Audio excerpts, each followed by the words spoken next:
Le 28 août 2026. 2 heures du matin. Une éclipse lunaire va arracher un voile que toi aussi tu refusais de voir. Quelque chose qui dort depuis des mois va remonter à la surface et tu ne peux rien y faire. Je suis Meva et aujourd'hui on parle de l'éclipse lunaire la plus brutale de l'année.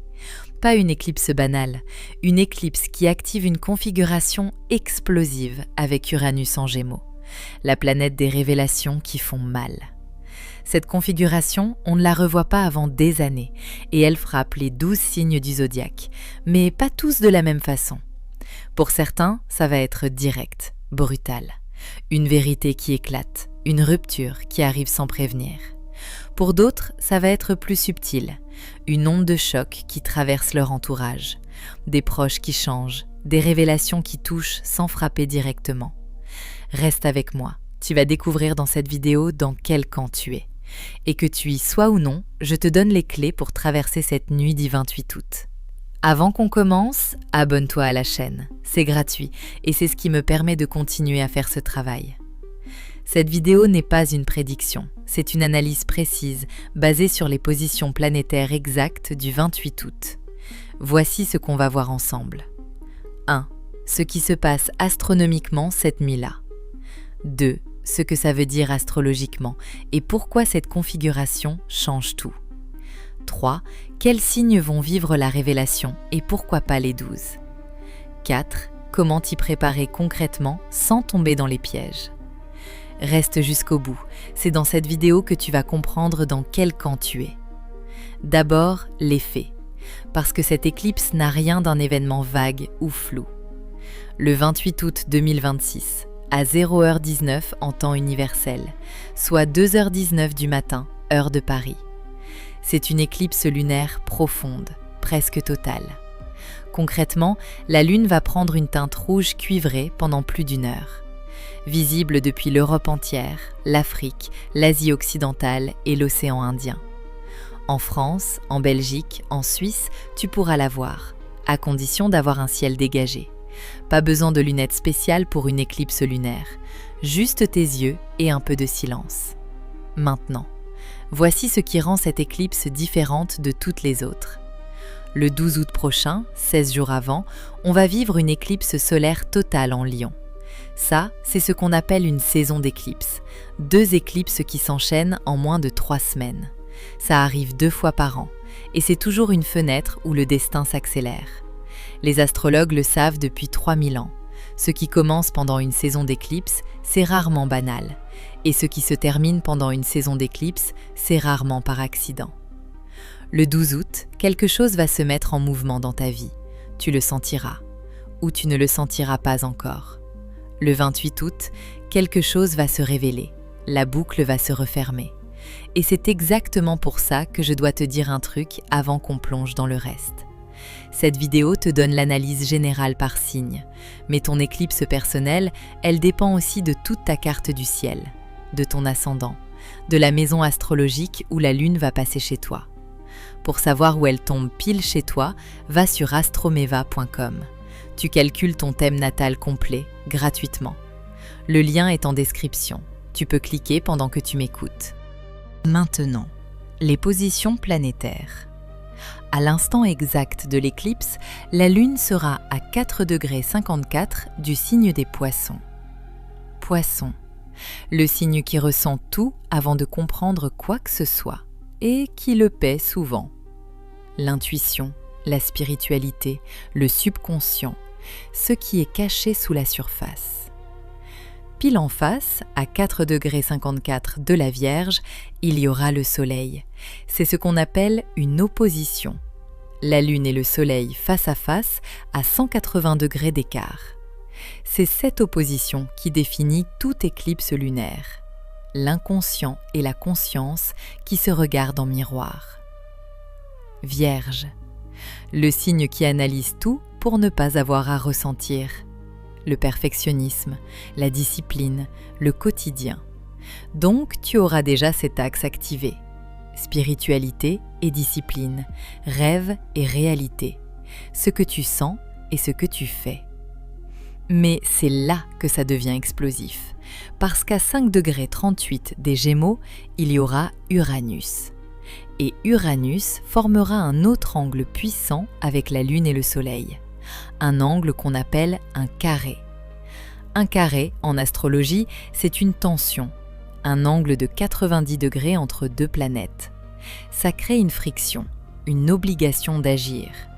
Un point de rupture. Et quand un carré rejoint une opposition existante, on obtient une configuration appelée T carré. 3 planètes verrouillées dans un triangle où la tension est démultipliée. T carré parce que ça forme la lettre T dans le ciel, avec la Lune et le Soleil sur la barre du T et Uranus au milieu qui descend en pointe. Uranus, la planète des révélations soudaines, des coups de tonnerre, des vérités qui éclatent là où personne ne les attendait. Donc tu auras une Lune en Poisson qui ouvrira les vannes du subconscient, un Soleil en Vierge qui voudra voir la réalité avec clarté et Uranus en Gémeaux qui détonnera au milieu. Ce qui semblait stable va vaciller, un voile va tomber, une vérité va surgir là où tu ne l'attendais pas. Et c'est exactement à cause d'Uranus que 4 signes vont vivre quelque chose qu'ils n'avaient jamais vécu. Il y a une famille de signes qu'on appelle les mutables, les caméléons du zodiaque, ceux qui s'adaptent à tout, parfois à leurs dépens. Gémeaux, Vierge, Sagittaire, Poisson. Cette éclipse, elle va les frapper tous les 4, en même temps. La Lune en Poisson, le Soleil en Vierge, Uranus en Gémeaux. 3 planètes, pile sur 3 mutables. C'est mathématique. Le 4e mutable, c'est le Sagittaire. Aucune planète dans son signe ce jour-là, mais c'est lui qui va recevoir toute la pression du T carré. Le point libre, la place du choix. C'est pour ça que les Sagittaires aussi vont sentir l'éclipse. Leur axe sera sous tension, même sans planète dedans. Donc oui, cette éclipse impacte les 12 signes à des degrés divers. Mais pour les Poissons, Vierges, Gémeaux et Sagittaires, c'est une expérience d'un autre ordre. Tu vas voir clair sur ce que tu refusais de voir. Une rupture nécessaire arrive et tu ne pourras pas l'éviter. Maintenant, on rentre dans le détail signe par signe. Si tu es Poisson, cette éclipse est pour toi, littéralement. La lune éclipsée sera dans ton signe, à 4,54 °. Si tu es né entre fin février et début mars, l'éclipse va tomber pile sur ton soleil. Et même si ce n'est pas ton cas, ton signe entier sera sous le projecteur. L'événement t'appartient. Voici ce qui va remonter à la surface. Ce que ton subconscient te cache depuis des années va revenir te chercher. Pas par hasard, pas par mauvaise volonté, parce que tu seras prête à le voir. Ça peut prendre 3 formes principales. Une relation où tu sentais quelque chose sans pouvoir le nommer. Là, tu vas pouvoir le nommer. Un rêve récurrent qui va devenir clair. Tu vas comprendre pourquoi il revenait. Ou un schéma émotionnel hérité de ta famille que tu reproduisais sans le savoir et qui va se révéler dans toute sa mécanique. Le piège pour toi, c'est de te noyer dans ce que tu vois. Les Poissons absorbent tout, les émotions des autres, les ambiances, les non-dits.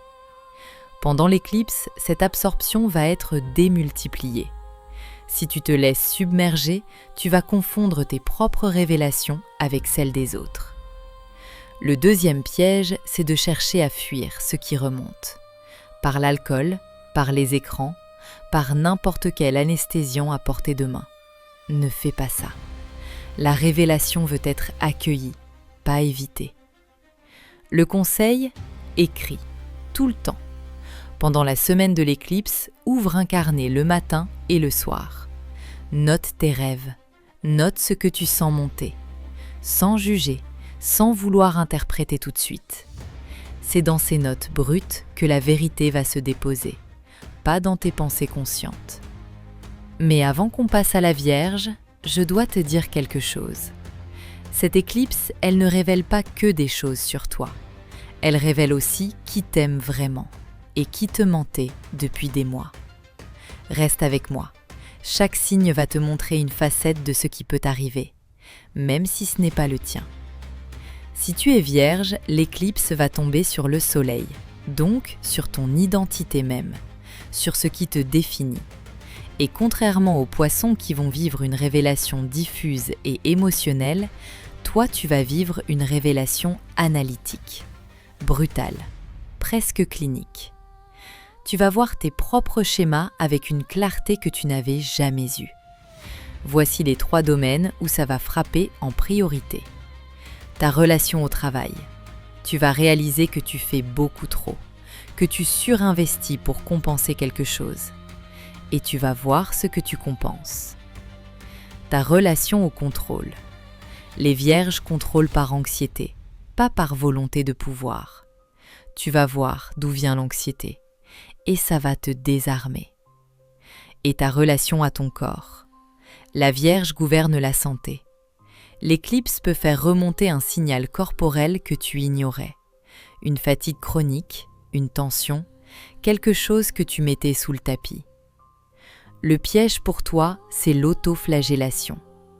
Quand une vierge voit ses propres failles, sa première réaction, c'est de se condamner.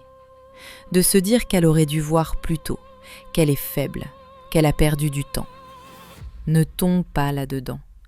La révélation ne te punit pas, elle te libère. Tu n'aurais pas pu voir avant. Le moment juste, c'est maintenant. Le deuxième piège, c'est de vouloir tout réparer immédiatement. Faire une liste de 50 tâches pour optimiser ta vie. Ne fais pas ça non plus. Tu vas créer une nouvelle prison.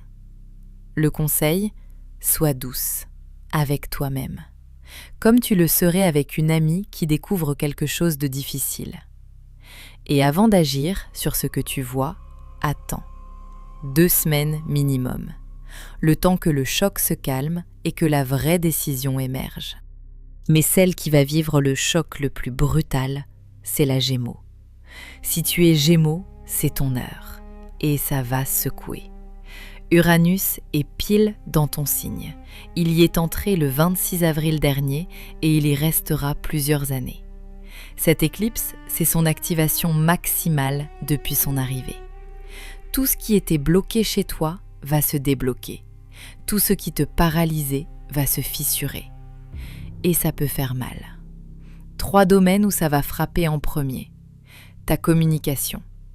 Les Gémeaux dirigent la parole et l'expression. Une conversation que tu repoussais depuis des mois va devenir inévitable. Et elle va aller dans une direction que tu n'attendais pas. Tes idées sur toi-même. Tu vas réaliser que tu te racontais une histoire fausse. Pas grave, mais fausse. Et tu vas voir la vraie. Et ton rapport à la liberté. Tu vas comprendre que tu confondais agitation et liberté. Que tu remplissais ta vie pour ne pas voir quelque chose. Et tu vas voir quoi? Le piège, pour toi, c'est de tout casser sur un coup de tête. Uranus en Gémeaux donne l'impulsion radicale. Quitter ton boulot du jour au lendemain, couper les ponts avec quelqu'un sans explication, acheter un billet pour l'autre bout du monde sur un coup de tête. Ne fais pas ça. La révélation est juste. La réaction immédiate ne l'est probablement pas. Le deuxième piège, c'est de noyer l'intuition sous l'information. Lire 10 livres, écouter 15 podcasts, demander à 20 personnes ce qu'il faut faire. Quand Uranus parle, il parle direct. Tu sais déjà. Arrête de chercher dehors. Le conseil. Décharge le surplus d'énergie par le corps. Marche longtemps. Cours. Danse seul chez toi. Uranus passe par les nerfs. Si tu ne le canalises pas physiquement, ça devient de l'angoisse. Et donne-toi 3 mois avant de transformer la révélation en action, pas 3 jours. Il reste un signe, et son histoire est différente de tous les autres. Si tu es Sagittaire, tu es dans une position particulière. Aucune planète ne sera dans ton signe pendant l'éclipse, mais tu vas recevoir la pression du T carré complet. Tu te souviens du point libre dont je parlais? C'est toi. Et le point libre, en astrologie, c'est souvent celui qui doit faire le choix le plus important. Parce qu'il n'est pas occupé, il a la liberté et la responsabilité qui va avec. Ce qui va être révélé chez toi, c'est plus subtil que pour les 3 autres. Ce n'est pas une vérité émotionnelle comme les poissons, pas une vérité analytique comme la Vierge, pas un choc électrique comme la Gémeaux. Pour toi, c'est ta foi qui va être testée. Pas forcément la foi religieuse, la foi en tes propres convictions, en ta vision du monde, en ce que tu croyais important. Une croyance que tu portais depuis longtemps va se révéler partiellement fausse. Pas complètement, partiellement. Et ce partiel va te demander de réajuster tout le reste. Un projet de long terme va devoir être repensé. La direction que tu suivais ne mène plus là où tu pensais. Et une amitié va se redéfinir. Quelqu'un qui partageait ta vision va prendre une autre route. Ou c'est toi qui vas changer. Le piège, pour toi, c'est de tomber dans le cynisme. Quand un Sagittaire perd une partie de sa foi, sa tentation, c'est de basculer dans l'inverse, de devenir amer, de décider que rien ne vaut plus la peine. C'est une erreur grave. Tu ne perds pas ta foi, tu la précises, tu la mûris. Ce qui meurt, c'est la version naïve. Ce qui reste, c'est plus solide. Le conseil: lis. Des livres de philosophie, de spiritualité, de poésie. Quelque chose qui te ramène à la grande question. Pourquoi je vis? Pourquoi je vis? C'est dans cet espace que ta nouvelle foi va se former. Maintenant, peu importe ton signe, voici comment te préparer concrètement à la nuit du 28 août. 3 choses simples pour les 12 signes. La première, du 23 au 28 août, tiens un journal de tes rêves. Pose un carnet à côté de ton lit. Le matin, écris ce qui te reste. Même un mot, même une image. La deuxième, le soir du 28, fais le rituel de l'eau. Remplis un verre, pose-le près d'une fenêtre pendant la nuit. Nuit de l'éclipse. Au réveil, bois cette eau lentement. La lune en Poisson charge l'eau d'une intention de clarification.